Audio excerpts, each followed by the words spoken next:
स्वागत आहे icon steel प्रस्तुत बिल्ड आयकॉन या उपक्रमामध्ये. आणि आज माझ्यासोबत आहेत इंजिनियर वैभव जाधव सर.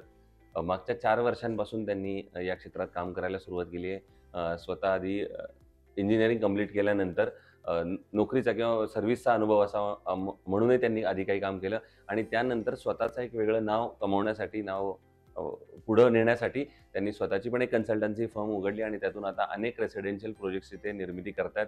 आगामी काळात सुद्धा अनेक त्यांचे प्रकल्प येणार आहेत. या सगळ्याबद्दल मी त्यांच्याशी चर्चा करणार आहे. बिल्ड आयकॉन हा उपक्रमच असा आहे ज्यामध्ये बांधकाम क्षेत्रामध्ये तुमच्यासारखे जे नवीन तरुण काम करतायत तर त्यांच्याशी चर्चा व्हावी, त्यानिमित्तानं काहीतरी सकारात्मक बदल घडावेत, हा सगळा उद्देश या बिल्ड आयकॉनचा आहे.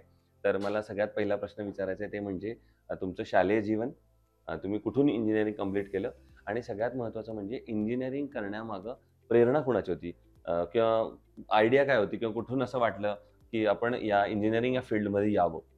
11-12 पर्यंत मी तर वाशिमलाच होतो. बरं. त्याच्यानंतर मी डिग्रीसाठी अकोल्याला गेलो. अकोल्याला ओके. कॉलेज ऑफ इंजिनिअरिंग टेक्नॉलॉजीमध्ये माझी डिग्री कंप्लीट झाली. बरोबर. 2020 मध्ये माझी डिग्री कंप्लीट झाली. त्याच्यानंतर मग मी एक क्षेत्रात होतो. अच्छा. आणि इंजिनिअरिंगच करावं किंवा सिव्हिल इंजिनिअरिंग करावं असं का वाटलं?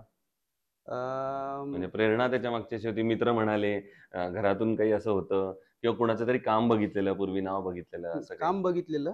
बरं. आमचे दूरचे पाहुणे आहेत, त्यांचं काम बघितलेलं आणि मित्र वगैरे तर नाही म्हटले. म्हणजे स्वतः त्याच्यावरून त्यामध्ये अच्छा, admission असं हां, ठरवलं. ठरवलं, स्वतःच ठरवलं. क्या बात आहे. सो मग इंजिनिअरिंग कंप्लीट केल्यानंतर मग पहिल्यांदा कुठं तुम्ही प्रॅक्टिस केलीत? हो. अच्छा. Monte Carlo road construction company आहे, त्याच्यामध्ये प्रॅक्टिस केली आधी. बरं. 1 वर्ष त्याच्यासोबत काम सुद्धा केलं. बरं. स्वतः क्रॅश बॅरियरचे काम केले त्याच्यामध्ये, अच्छा. कास्टिंग, इरेक्शन वगैरे. हं, हं. आणि त्याच्यानंतर मग बिल्डिंग लाईनमध्ये आलो. अच्छा. पण तिथं मग नोकरीत काय म्हणतो, आर्थिक याच्यामुळे मन रमलं नाही का, स्वतः काहीतरी नवीन करायचं होतं का, रेसिडेन्शियलमध्ये तुम्हाला इंटरेस्ट जास्त होता? आर्थिक म्हणण्यापेक्षा माझं स्वतःचं नाव तिथे होत नव्हतं. बरोबर. कोणतेही छोटं काम करील किंवा मोठं काम करील, त्याच्यामध्ये माझं स्वतःचं नाव होत नव्हतं. त्याच्यामुळे मी या बिल्डिंग कन्स्ट्रक्शनमध्ये येण्याचा निर्णय घेतला. निर्णय घेतला. बरोबर आहे.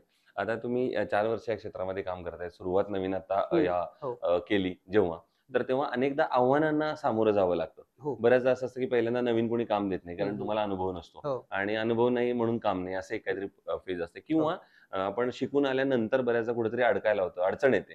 तर अशा आव्हानांवर तुम्ही कशी मात केली? त्याचं एखादं काही सांगता येईल का? जेव्हा नवीन होतो तेव्हा तर जे जवळचे व्यक्ती होते किंवा ओळखीचे होते त्यांचेच कामं यायचे. बरोबर. आता कुठेतरी 1-2 वर्षानंतर नवीन कामं यायला लागली. बरोबर. जेव्हा नवीन कामं यायची तेव्हा प्रत्येक क्लायंट असतात, त्यांना एक असं व्ह्यू असते त्यांचा, की ज्यांच्याकडे जास्त एक्सपिरियन्स आहे आपलं काम त्यांनीच करावं. बरोबर. आता आपलं वय तेवढं नव्हतं आणि प्लस म्हणजे डिग्री आत्ताच कंप्लीट झालेली हो, 2020 हो, मध्ये. हो. एक्सपिरियन्स 4च वर्षाचा एक्सपिरियन्स आहे हो, हो. सध्या पण. हो. तर हे जे कामं मागच्या 2 वर्षात केले, विथ मटेरियल कामं भरपूर केले. जेवढे मिळाले तेवढे क्वालिटी केले. Very good. क्लायंट तेवढे खुश आहेत. कोणी आपल्यावरती नाराज नाही आणि त्यांच्याच थ्रू आता सध्या कामं भेटत आहेत. कामं भेटतात. बरोबर आहे. दुसरं बांधकाम क्षेत्रात तुम्ही आता काम करताय, तर टेक्नॉलॉजीचा कितपत फायदा या क्षेत्रामध्ये होतो? टेक्नॉलॉजीचं तसं म्हटलं तर भरपूर फायदा होतो. अच्छा. आता आपले सॉफ्टवेअर आहेत, हो. इंजिनिअरिंगचे सॉफ्टवेअर आहेत, ते भरपूर प्रमाणात डेव्हलप झालेले आहेत. बरोबर. तर यांचा भरपूर म्हणजे फायदा होतो. हं, हं, हं. अकुशल कामगारांचं प्रमाण या क्षेत्रामध्ये खूप महत्त्वाचं आहे. हो. तर अकुशल कामगारांकडून काम केल्यामुळे बऱ्याचदा मोठा धोका होण्याची शक्यता हं, असते. हं, हं, हं. तर त्या सगळ्याकडे कसं बघता तुम्ही? अ, त्याच्याकडे बघायचा दृष्टिकोन असा आहे, की आता आपल्या छोट्या शहरामध्ये भरपूर हं. असे क्लायंट्स आहेत, हं, हं. की जे फक्त इंजिनिअरकडनं प्लॅनच घेऊन जातात.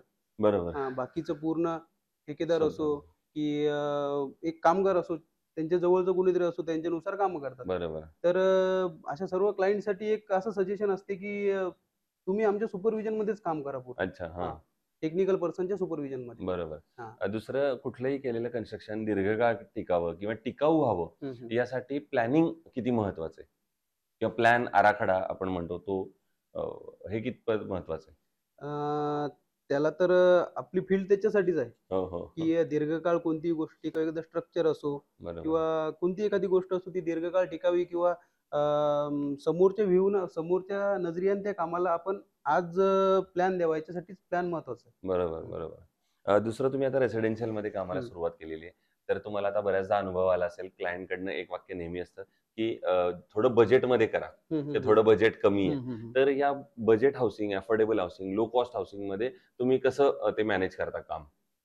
म्हणजे काही त्याच्या टिप्स असं सांगू शकतात का महत्त्वाच्या? लो कॉस्ट हाउसिंगमध्ये जर समजा प्रोजेक्ट छोटा असेल, हं, तर त्याच्यामध्ये कॉलम साईजवर डिपेंड करते आपलं ओव्हरऑल कॉस्ट. बरोबर. त्याच्यानंतर जे छोट्या-मोठ्या गोष्टी आहेत, मार्बल असेल, हं, अ, हं, हं. अजून जे मेकअपच्या गोष्टी आहेत, बरोबर. त्याच्यामध्ये आपण कॉम्प्रोमाईज करू शकतो ॲज कंपेअर टू स्ट्रक्चर. अच्छा, हं, अच्छा. दुसरं या झाल्या बजेटच्या टिप्स. हं. पण दुसऱ्या ओव्हरऑल जसं तुम्ही आता म्हटलं काही लोकं स्वतःचं पण कन्स्ट्रक्शन हं, करतात. हं, हं, तर हं. बांधकाम करताना काय चांगल्या बांधकामासाठी काय महत्त्वाच्या टिप्स द्याल तुम्ही?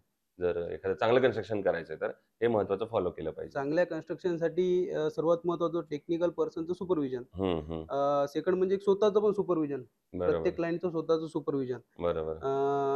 त्याच्यानंतर कुशल कामगार. हो, हो. हे सगळ्यात महत्त्वाचं. सर्वात महत्त्वाचं ते आहे. बरोबर, हं. बरोबर. दुसरं आता तुम्ही मागच्या 4 वर्षापासून या फील्डमध्ये काम हं, हं, करताय. हं. पण आता तुमचे मित्र म्हणजे अर्थात ज्युनियर्स म्हणू आपण हं. त्यांना, ते सुद्धा आता येणारच आहेत या फील्डमध्ये, हो, जे हो. दरवर्षी याच्यात ॲड होतायत. हं, हं. तर मग त्या येणाऱ्या मित्रांना एक मित्र म्हणून काय सल्ला द्याल या फील्डमध्ये येण्याच्या आधी? किंवा जर येत असाल तर तुम्ही हे येताना काळजी घ्या आणि या फील्डमध्ये अपॉर्च्युनिटी चांगल्या आहेत. या फील्डमध्ये येण्याच्या आधी एक्सपिरियन्स खूप महत्त्वाचा आहे. बरोबर, कुठेतरी कोणाकडे तरी काम करणे किंवा आपल्याला जिथे एक्सपिरियन्स मिळेल, बरोबर. त्या ठिकाणी काम करणे. जोपर्यंत एक्सपिरियन्स आपल्याला स्वतः वाटत नाही, की हं, आपण हं. काय ही गोष्ट करू शकतो, तोपर्यंत या फील्डमध्ये तसं नाही आलं पाहिजे. तसं यायला नको. बरोबर, हं. बरोबर. सो एक्सपिरियन्स सगळ्यात हां, महत्त्वाचा एक्सपिरियन्स आहे सर्वात त्यातला. महत्त्वाचा आहे. दुसरं इंजिनिअरिंग म्हणून किंवा सिव्हिल इंजिनिअरिंग क्षेत्र इतक्या झपाट्यानं बदलतंय, हं, हं. टेक्नॉलॉजी बदलतीये. पण या क्षेत्रात संधीसुद्धा अमर्याद आहेत. हं, हं, तर हं. तुम्हाला काय वाटतं किती स्कोप आहे इंजिनिअरिंग किंवा सिव्हिल इंजिनिअरिंग या ओव्हरऑल क्षेत्राला म्हणून? सिव्हिल इंजिनिअरिंग या क्षेत्राला स्कोपबद्दल जर आपण बोललो, तर इन्फानाईट स्कोप आहे. बरोबर, हं. बरोबर. आणि कुठल्या-कुठल्या फ्रंटवर तो असेल असं तुम्हाला वाटतं? म्हणजे रोजच्या आपल्या आयुष्यात आपण जसं बघत असतो, कारण या आपल्या ह्याच्यामध्ये फक्त रेसिडेन्शियल असेल, हं, हं, हं. कमर्शियल असेल, तर तसं अजून जे डेव्हलपमेंट भारतात चालू आहे, तशा अनेक ठिकाणी सिव्हिल इंजिनिअरिंग तुम्हाला काय वाटतं, की कुठं स्कोप येऊ शकतो किंवा असू शकतो? अ, त्या प्रकारात विचार केला तर प्रत्येकच इन्फ्रास्ट्रक्चर जे आपलं बरोबर. डेव्हलप होत आहे, डेव्हलप होते. हो. डेव्हलपिंग कंट्री आहे. हं, हं, हं. डेव्हलपिंग सिटी पण आहेत. आमची स्वतःची सिटी डेव्हलपिंग आहे. हो, हो. त्याच्यामध्ये प्रत्येक ठिकाणी सिव्हिल इंजिनिअरचा मोलाचा वाटा बरोबर, आहे. हं. बरोबर. दुसरं काम करताना मी मगाशी म्हटलं तसं त्याप्रमाणे अडचणी येतात. हं, हं, तर हं. तसं एखादं आव्हान आलं, तुम्ही कुठल्या सीनियरची मदत घेतली आहे हं, हं, हं. किंवा पुन्हा एकदा जाऊन पुस्तकं रेफर केली, की "अरे, हं, ह्याचं हं. नक्की काय होतं?" असं काही एखादं आठवतंय किंवा अ, प्रसंग?